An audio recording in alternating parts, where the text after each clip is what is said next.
안녕하십니까. 조선일보 경제부의 박사기자 방현철입니다. 7월 14일 방현철 박사의 월스트리트 본격적으로 시작해 보도록 하겠습니다. 오늘은 텍톤 투자자문에서 주식운영본부장 맡고 있는 신종민 상무 나오셨습니다. 안녕하세요. 안녕하세요. 네, 오늘 새벽에 월스트리트 증시에서 S&P 500이 4,510 해가지고 올해 최고치 4,500을 넘겼어요. 맞습니다. 15개월 만인데 대단합니다. 증시가 굉장히 좋은데요. 네. 어떤지 세 가지 포인트로 한번 진단을 해보도록 하겠습니다. 알겠습니다. 첫 번째 포인트는 소비자 물가 3%, 그리고 두 번째는 막 오르는 실적 시즌, 세 번째는 저커버그와 머스크 대전, 이렇게 세 가지 포인트를 준비했습니다. 첫 번째 이제 소비자 물가 3%입니다. 네. 얼마 전 이제 소비자 물가 발표했죠. 6월 네. 소비자 물가 딱 3% 나왔어요. 예. 네, 정확히. 네. 이게 2년 3개월 만에 가장 낮은 수준이에요. 맞습니다. 미국에서.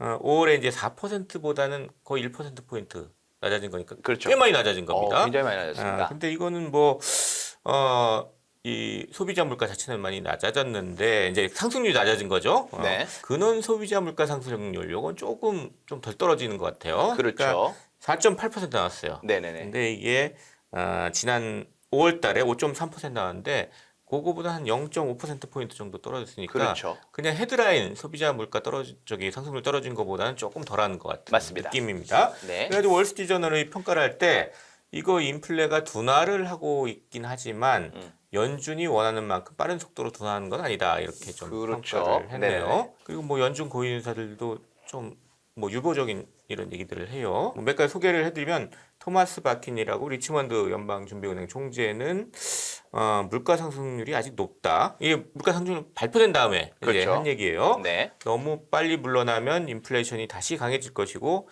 연준이 해야 할 일이 더 많아질 것 해서 금리 더 올려야 된다. 뭐 이런 맞습니다. 얘기를 했습니다. 네. 물가가 상승률이 둔화됐는데 네. 금리 더 올려야 된다. 뭐 이런 네. 얘기를 하고 있어요. 맞습니다. 또 닐 카시카리 미니애폴리스 연방준비은행 총재, 이분도 이제 홈페이지에 이제 글을 올려가지고 네.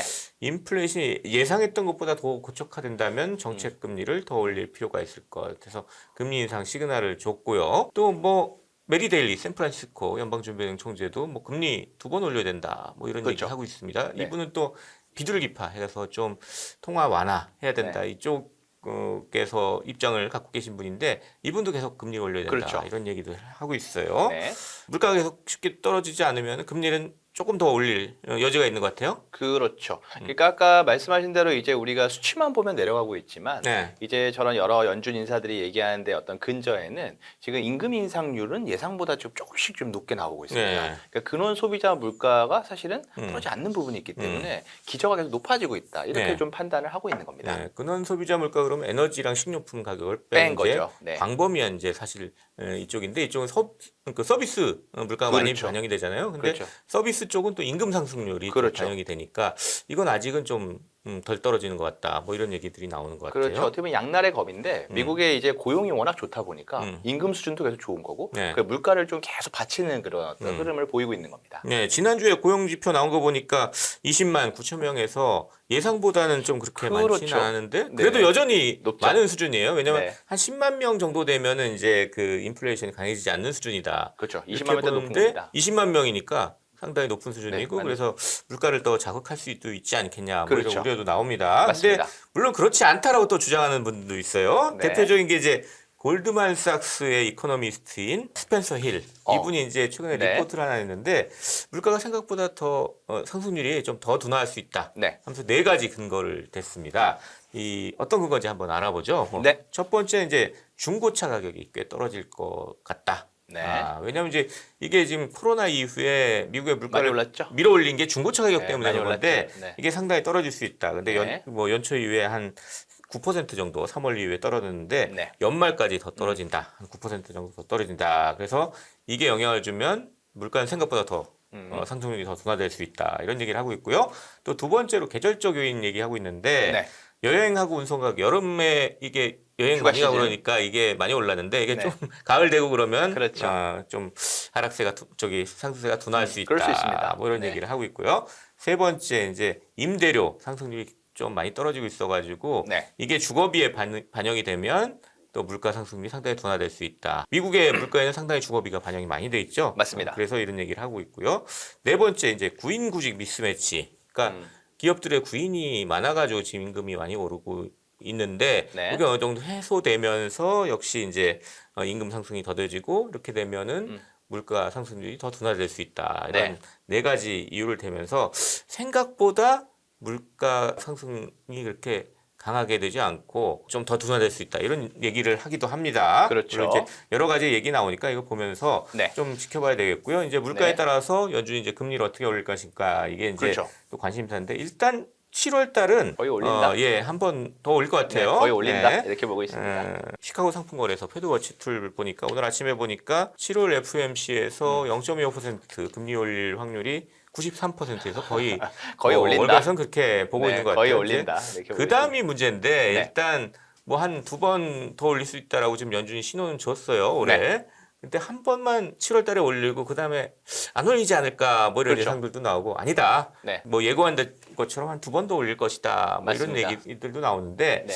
결국 사실 좀 잘 모르는 것 같아요. 근데 모르죠. 분명한 거는 금리 인상이 이제 거의 다 끝나갔다. 네. 이건 분명한 것 같습니다. 그렇죠. 연준이 계속 얘기하는 거는 금리 인상은 거의 마무리 국면. 네. 하지만 인하를 한다는 신호는 아니다. 음. 이런 부분들이 있고요. 네. 물가는 아까 이제 골드만삭스의 이제 애널리스트분이 말씀하셨지만 굉장히 여러 가지 요소들이 또 들어갑니다. 최근에 또 유가가 또 단기로 좀 급등한 부분들이 있어서 네. 사실 계속 지켜봐야 되는 그런 이슈들입니다. 자, 여기서 첫 번째 이슈 소비자 물가 3% 얘기를 해봤습니다. 네.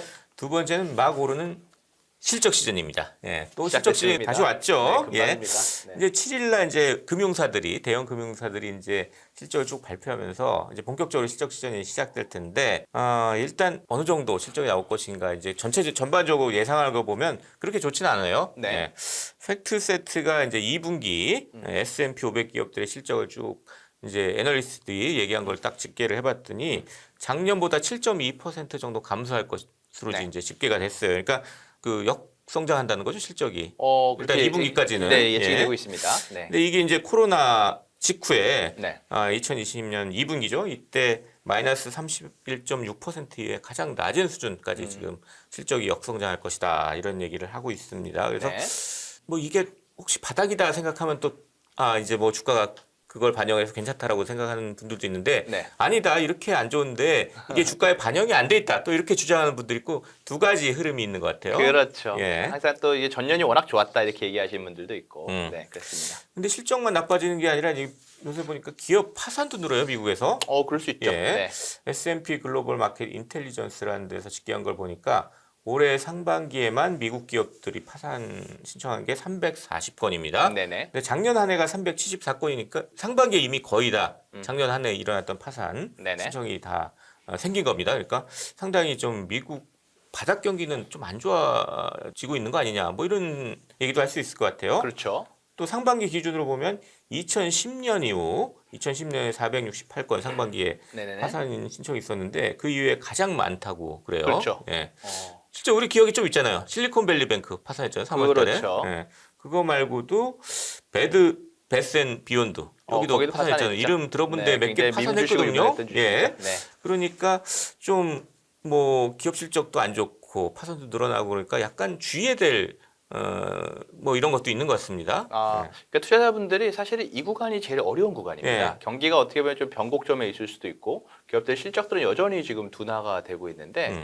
저희가 계속 연초부터 말씀드리지만 지금 미국 증시를 끌어올리는 주식들이 전반적인 상승보다는 우리가 뭐 매그니피센트 세븐이라고도 얘기도 하고 몇몇 대형주들이 이끌어가는데 그렇죠. 항상 경제위기 이후에는 이런 식으로 파산이 나고 오히려 그 부가 더 쏠려버리고 그래서 양극화라고 표현하는 게 더 맞을 것 같은데요. 그런 일들이 일어납니다. 그래서 그런 것들 잘 판단하셔가지고 또 투자를 하셔야 될 것 같습니다. 그리고 이게 이제 그러니까 침체로 갈 것이냐 이것도 지금 논란이에요. 그렇죠. 네, 일단 뭐 세 가지 얘기가 다 나오죠. 네. 노랜딩에서 아예 침체가 없을 것이다. 굉장히 좋은 얘기입니다. 네, 이런 얘기도 나오지만 또 소프트 랜딩 약간의 둔화 네. 뭐 이런 정도가 생길 것이다. 아니다 하드 랜딩해서 완전히 네. 경제가 망가질 수 있다 이런 세 가지 전망들이 계속 월가에서 나오는데 일단 지금까지는 별로 이렇게 경기 침체 이런 분위기는 안 나오는 것 같아요. 뭐 바닥에 아까 바닥에서는 파산도 생기고 그렇죠. 파산도 늘어나고 그렇지만 그렇죠. 예. 일단 고용이 굉장히 좋고요. 그 다음에 중요한 거는 지난해 어떻게 보면 우리 내내 논란이었던 스태그플레이션이라는 말은 없어졌습니다. 사실 그거는 거의 지나가는 이슈가 되어버렸기 때문에 네. 연초에 예상했던 것보다 경기는 좀 더 좋은 흐름이다. 근데 앞으로는 또 우리가 봐야겠지만 그렇게 좀 인식을 하시는 게 네. 맞다라고 생각합니다. 일단 수치 자체는 미국 경제가 1분기에 2% 성장했어요. 그렇죠. 그리고 굉장히 좋았습니다. 2분기 보니까 지금 애틀란타 연방준비은행이 실시간으로 이제 GDP 성장률 이걸 네. 추정하는데 2.3% 오, 지금 더 추정하고 높아집니다. 있습니다. 상당히 더 좋은 높아지고 부분이고 있습니다. 미 연준이 이제 베이지북 얼마 전에 이제 네. 경기 평가 보고서를 냈죠. 이제 그 FOMC 하기 전에 내는 건데 네. 요거 보면 5월 이후에 전반적인 경제 활동이 좋아졌다 이렇게 또 그렇죠. 평가를 하고 맞습니다. 있어요. 또 이제 연준의 3인자로 불리는 존 윌리엄스 삼인자. 네. 네, 뉴욕 연방준비은행 총재가 이제 파이낸셜 타임스랑 좀 인터뷰를 했는데 네. 그 내용들을 보면 이게 올해 경기 저점이 오지 않을 것이다. 뭐 이런 식으로 얘기하고 있어요. 그리고 내년에야 가장 내년까지도 둔화된다. 저점이 온다. 그리고 네네네. 지금 평가를 하는데 2분기는 성장이 꽤 긍정적이다. 그리고 그런데 여름부터 경기 둔화가 시작될 것이다. 그러니까 금리 올린 게 여름부터 영향을 주지 않겠냐. 뭐 이렇게 맞습니다. 진단하고 있고요. 올해 하반기하고 내년 상반기에 경기 둔화를 보게 될 것이라고 하는데 이분 또 재밌는 게 경기 침체는 없다. 네. 예, 리세션은 없다고 그랬어요. 그러니까 둔화만 있지 침체까지는 가지 않을 것이다. 이게 연준의 이제 전반적인 판단이다 이렇게 볼 수 있어요. 그렇죠. 왜냐하면 이분이 연준 내에서 3인자라고 불리지만 사실은 각종 이론, 뭐 논리를 제공하시는 분이거든요. 연준 내 유명하신 이런 분들이네요. 예, 평가에. 네. 네네네. 그러니까 이분이 연준의 전망을 대표한다고 볼 수 있는데 네.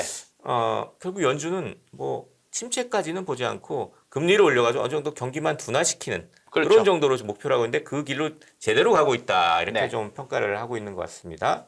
그러니까 월가에서 바라는 것과 똑같은 시나리오를 좀 얘기하고 있어요. 맞습니다. 월가는 소위 골디락스 경제라고 해가지고 네. 너무 뜨겁지도 않고 너무 차갑지도 않은 그런 경제가 가면 주가에 제일 좋다 이렇게 생각하는데 그런 경제를 일단 연준이 생각을 하고 있는 것 같아요. 이 골디락스라는 말 굉장히 좀 중요한 말씀을 하셨는데 네. 그 미국의 골디락스는 90년대 초반부터 후반까지 한번 있었던 빌 클린턴 정부 시절에 인터넷이라는 게 새롭게 등장하면서 어떻게 보면 물가는 좀 잡히면서 새로운 서비스들이 계속 나온 겁니다. 지금도 보면은 이제 생성형 AI 그런 어떤 새로운 서비스들이 나올 때 어떤 우리가 경기의 금리나 경기 흐름도 봐야겠지만 그런 새로운 산업, 새로운 서비스들이 뭘 만들어가는지도 굉장히 주목해야 되는 그러니까 이 골디락스라는 용어가 거의 한 20년 만에 지금 새롭게 또 등장을 했다 이렇게 보면 될 것 같습니다. 자, 이렇게 해서 두 번째 이슈 막 오르는 실적 시즌까지 얘기를 해봤습니다. 세 번째 또 핫 이슈네요, 이번에 요새. 핫 이슈입니다. 저커버그와 머스크의 대전입니다. 예.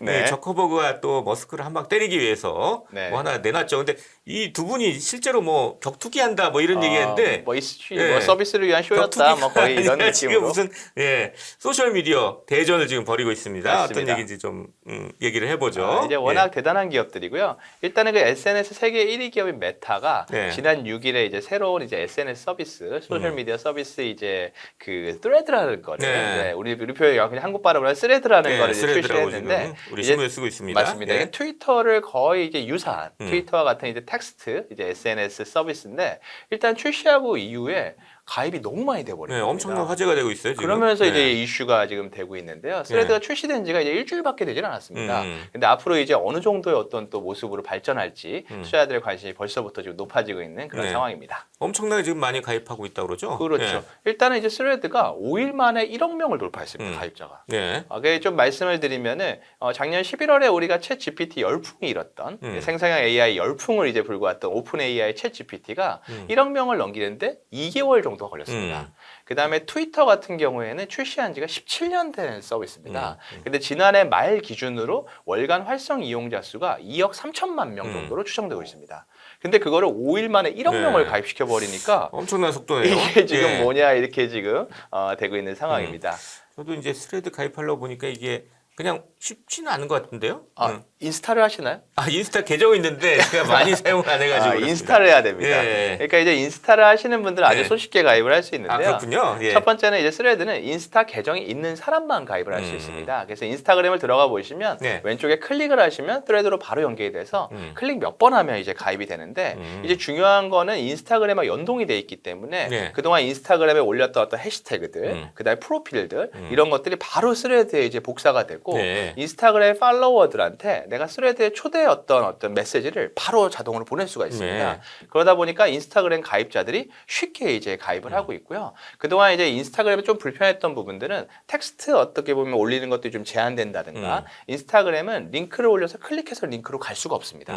이게 이제 막혀 있는데 스레드가 이런 것들을 이제 보완하다 보니까 인스타그램의 어떤 인플루언서들한테는 네. 스레드가 어떻게 인스타그램의 기능을 보완하는 어떤 새로운 서비스로 지금 인식이 되면서 네. 사실은 가입이 늘어나고 있다 네. 이렇게 보고 있습니다. 제가 뭐 어제 근데 좀 지인들하고 얘기 들으니까 유럽에서는 이게 서비스가 안 된다고 또 맞습니다. 그러세요? 유럽이 지금 그 반독점법 이런 거 네. 관련해서 특히나 이게 빅테크한테 굉장히 좀 까다롭게 지금 법안들을 네. 적용을 하고 있는데요. 일단 이 트레드가 인스타그램 통해 가지고 하는 것들이 개인정보 보안을 그냥 준수하는 거냐 아니냐는 거에 대해서 지금 심의를 하고 있습니다. 물론 이제 결국 될 거라고 보고 있는데요. 네. 그래서 지금 유럽 서비스가 일단 안 된 상태고 인스타그램 가입자가 지금 전 세계적으로 20억 명이 넘습니다. 그러다 보니까 앞으로 이제 스레드가 1억 명이 아니라 앞으로 굉장히 빨리 늘어날 수 있고 더 늘어날 수 있다 이런 기대감이 유럽이 아직 시작도 시작을 안 안 했고 했는데 1억 명이 됐다 1억 명이고. 이러니까 빠른 시일 내에 그렇죠. 그래서 이제 주커버그는 이제 항상 이렇게 그림을 크게 그리시는데요. 페이스북도 그랬고 우리 인스타그램도 그랬다. 10억 명 넘기 전에는 광고 안 붙인다. 그러니까 10억 명을 일단 넘긴다. 지금 이렇게 지금 얘기를 하고 있는 상황입니다. 네. 일단 이런 방식의 소셜 미디어의 원조는 트위터 아니에요. 트위터죠. 트위터가 상당히 일론 머스크가 인수를 했는데 트위터를 상당히 긴장을 하고 있을 것 같은데요. 그러면 이제 뭐 계속 둘이 설전을 하고 또 트위터에서 이제 트레드가 이제 자기네 이제 특허를 침해했다 그러면서 이제 소송도 지금 걸어놓은 상태인데요. 일단 이제 트위터가 이제 지난해 이제 일론 머스크한테 인수를 되고 나서 이제 많은 일들을 겪었습니다. 일단 인력의 한 80% 정도가 이제 회사를 떠나게 됐고요. 그리고 이제 여러 가지 이슈로 이제 광고주들이 이제 트위터에 광고를 중단하면서 매출이 급감하기도 했습니다. 근데 또 아이러니하게도 이 트위터를 떠난 많은 인력들이 스레드에 가서 그래요? 일을 하고 있다는 네. 이제 또 여러 가지 이야기들이 좀 보도가 되고 있고요. 또 반면에 또 트위터는 좀 최근에 어떤 일이 있었냐면 이제 데이터 스크래핑이라고 하는데 이 데이터 게시물들을 통해서 거기서 무단으로 데이터들을 이제 복제하는 사람들이 많다 보니까 이제 그걸 막기 위해서 하루에 읽을 수 있는 게시물 수를 한 600개로 제한을 해버리고 여기에 또 유료화 모델을 도입해서 유료로 한 사람한테 기능을 더 제공하고 이러다 보니까 기존의 트위터 사용자들이 굉장히 크게 반발하고 있습니다. 뭔가 불편해지는 걸 또 싫어하는 분들이 있죠. 맞아요. 그러다 보니까 이제 반발을 네. 하고 있는데 이 와중에 주커버가 기가 막힌 타이밍에 이제 스레드를 출시하면서 가입자 수를 끌어가 버리니까 사실 트위터한테 분명한 위협이 되고 있는 상황이다. 이렇게 보시면 될 것 같습니다. 저커버그는 이제 앞으로 이 스레드 어떻게 할 것이냐 이런 거에 대해서 여러 가지 얘기를 또 하고 있겠네요. 그러면 이 주커버거는 이제 어쨌거나 이제 굉장한 경쟁을 뚫고 페이스북이나 인스타그램 같은 이제 대단한 이제 SNS를 만들어낸 사람 아닙니까? 그래서 지금 이제 뭐라고 얘기하냐면 트레드에 대해서 우리는 편안한 확장을 목표로 하고 있다. 그것이 SNS 성공의 핵심이다. 트위터가 자기가 생각하기에는 훨씬 더 성공할 수 있는 서비스였는데 내가 예상한 것보다 성공을 못한 거는 이 편안함에 있다. 편하지 않았기 때문에 성공을 못했고 스레드는 다르다. 이렇게 얘기하면서 이제 차별화를 얘기를 하는데 그래서 실제로 트레드를 한번 그 안에 들어가 보시면은 인스타그램 같은 느낌의 굉장히 좀 팬시한 UI, 편안한 디자인으로 좀 되어 있고요. 일단 기본적으로 트위터보다 글자 수를 한 600개 더 많이 올릴 수가 있습니다. 동영상 같은 경우에도 트위터는 한 2분, 한 20초 정도밖에 못 올리는데 스레드는 5분까지 올릴 수 있습니다. 그다음에 여러 가지 제한이 없고 무료로 쓸 수 있기 때문에 어떻게 보면은 지금 트위터는 굉장히 어떤 정치인들이나 어떤 언론인들의 어떤 그런 의사를 전달하는 쪽을 좀 포지션이 돼 있다 그러면 이제 트레드 같은 경우에는 오히려 인스타그램 유저들처럼 굉장히 젊은 층, 비즈니스하는 인플루언서들 이런 쪽 어필을 하면서 좀 새로운 영역을 좀 만들어가고 있다 이렇게 보셔도 될 것 같습니다. 이게 결국 메타에서 새로운 이런 서비스를 낸 건데 그렇다면 이런 메타 뭐 성장 이것과도 좀 연결이 되나요? 그렇죠. 일단 기본적으로 이제 스레드가 이제 단기에 어떤 광고가 붙지는 않겠지만 이제 광고주들한테 가진 메타의 바게닝 파워가 이제 이미 커지고 있다. 그래서 메타에는 굉장히 긍정적인 요인이라고 얘기를 하고 있고요. 네. 그다음에 이 스레드 같은 경우에 좀 특이한 게 뭐냐면 이제 새롭게 등장하는 개념인데 네. 개방형 소셜 네트워킹 프로토콜 이런 것들이 지금 미국이나 유럽에서 어떻게 보면 굉장히 좀 힘을 실어가고 있습니다. 이게 무슨 얘기냐면은 네. 이 스레드 같은 경우에는 개방형 소셜 네트워킹 프로토콜로 호환되도록 구상된 메타의 첫 번째 이제 앱인데요. 메타가 지난 수요일에 이제 성명을 통해서 앞으로 스레드는 이런 개방형 소셜 네트워크 프로토콜 액티비티 펍 뭐 이런 것들이 몇 가지가 있는데 이런 것들과 앞으로 호환되게 할 거다. 이게 무슨 얘기냐면은 그동안 우리가 인스타그램이나 어떤 뭐 트위터나 이런 것들이 있으면 그 안에만 정보가 고정되고 내가 쓴 게시물들을 내가 이걸 탈퇴해도 가져갈 수가 없었는데 그런 것들이 아니라 내가 스레드에다 글을 올리는데 다른 소셜 앱을 통해서 스레드 텍스트를 읽을 수가 있고 컨텐츠를 가져갈 수도 있고 내가 심지어 스레드를 이제 탈퇴하고 가져가면은 이 모든 데이터나 컨텐츠를 개인이 가져가게 되는 겁니다.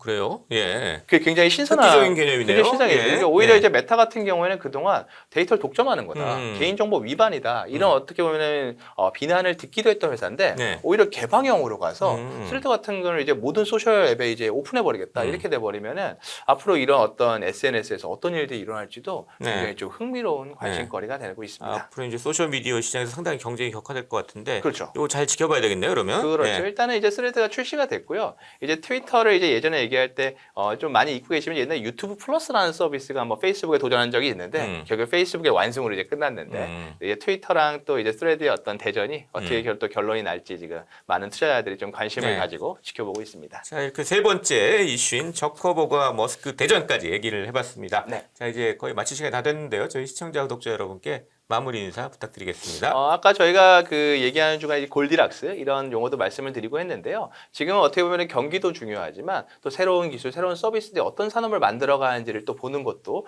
균형 감각이 필요한 시점이라고 생각을 합니다.